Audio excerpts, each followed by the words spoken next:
Чавдар Костов беше в националния отбор през 2011, когато играхме за последен път с Словения, както ви казах вече в началото. Сашо Везенков сега има възможност. И чудесна втора тройка от пушите. Голямо значение. 19, браво на Сашо Везенков.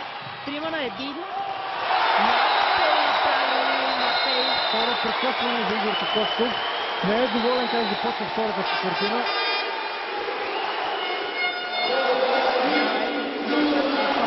Александър Везенков и тази атака 3 на 1.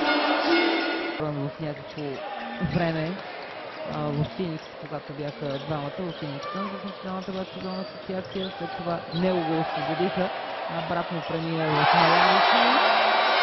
Браво на Сашо Везенков. И то е разликата в интересно. Постепенно нападение за нашите момчета. Подава към Павлин Иванов. Опита се играе за слон. Браво! Браво за обръщането на Сашо Везенков и естествено за асистенцията на Асен Великов. Става с 2 точки от Словения, играят последната четвърт на матча в Ботевград, който пак казвам ви предаваме пряко. Васко Стоянов с много кратка, точна и ясна рецепта. Дано да проработи, дано да го чуят нашите, дано да вкарат тази тройка.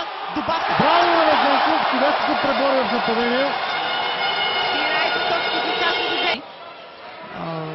Така че това, което произвеждат като продукция в момента националите ни, със сигурно ще доведе още хора следващата сряда в арената. Какво направи Сашо Везенков на Ботевград? Вижте от колко далече порази целта.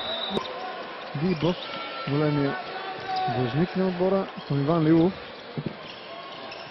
Везенков ще стреля от тройката, разбира се, и ще вкара! Намаляват